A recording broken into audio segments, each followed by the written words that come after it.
You can heal your life. तुमचे जगणे तुमच्या हाती. भाग 3, प्रकरण 12, यश. प्रत्येक अनुभव म्हणजे यशच असते. अपयश म्हणजे नेमकं काय असतं? ते जे हवं असतं ते मिळालं नाही म्हणजे अपयश, किंवा तुमच्या इच्छेनुसार झालं नाही म्हणून ते अपयश. अनुभवाचा कायदा अचूक असतो. तुमच्या आतमध्ये जे विचार किंवा जे पूर्वग्रह आहेत तेच बाहेर प्रकट होत असतात. तुमची इच्छा काहीही असली तरी आतून तुम्हाला आपण या गोष्टीला लायक नाही असंच वाटत असणार. हे अगदी कम्प्युटरवर काम करण्यासारखं आहे. समजा काही चूक झाली तर ती माझीच असते. मीच एखादी स्टेप विसरलेली असते. म्हणजे मला ते चांगलं शिकणं भाग आहे. पहिल्यांदा अपयश आलं तर निराश होऊ नका. पुन्हा पुन्हा प्रयत्न करा. याचा अर्थ त्याच चुका पुन्हा करा असा होत नाही. तर चुका ओळखून वेगळा मार्ग निवडा. जोपर्यंत तुम्हाला ते अचूक येत नाही तोपर्यंत प्रयत्न करत राहा. यशाकडून दुसऱ्या यशाकडे जाणे हा आपला जन्मसिद्ध हक्कच आहे. तसं होत नसेल तर आपली क्षमता आपण ओळखली नाही किंवा यश मिळेल यावरच आपला विश्वास नाही किंवा आपण आपलं यशच ओळखलं नाही असा त्याचा अर्थ होतो. आपण वाजवीपेक्षा जास्त अपेक्षा ठेवल्या तर साध्या आपण आहोत त्या परिस्थितीत ते मिळवणं शक्य नसतं. म्हणून आपल्याला अपयश येतं. लहान मूल चालायला किंवा बोलायला शिकतं तेव्हा आपण लहानशा सुधारणेतही त्याला प्रोत्साहन देत असतो.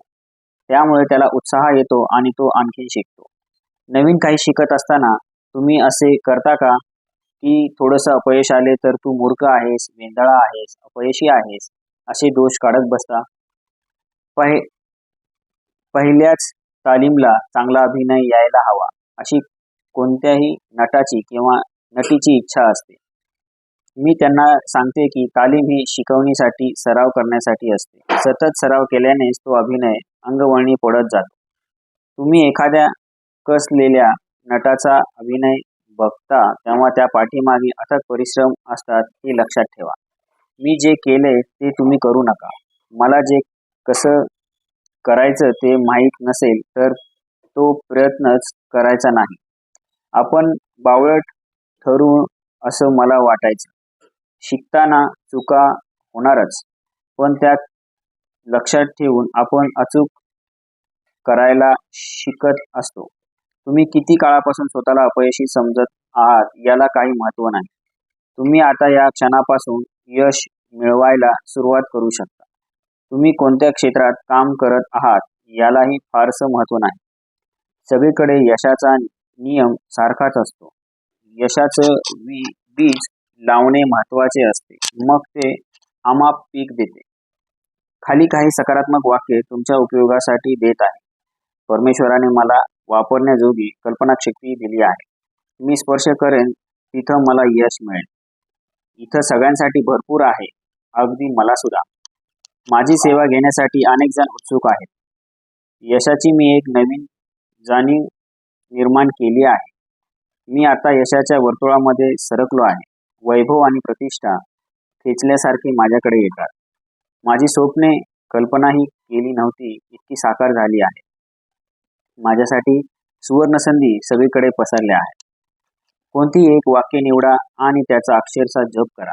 मग दुसरे वाक्य निवडा. ही सगळी वाक्ये तुमच्या मनात भिनली पाहिजे. ती कशी साकार होणार याची काळजी करू नका. तशी संधी तुम्हाला आपोआपच चालून येईल. तुमच्या बुद्धिमत्तेवर विश्वास ठेवा. ती तुम्हाला मार्गदर्शन करेल. आयुष्यातल्या प्रत्येक क्षेत्रात यश मिळवणे हा तुमचाच हक्क आहे. प्रकरण 12 यश इथे संपलेलं आहे. धन्यवाद.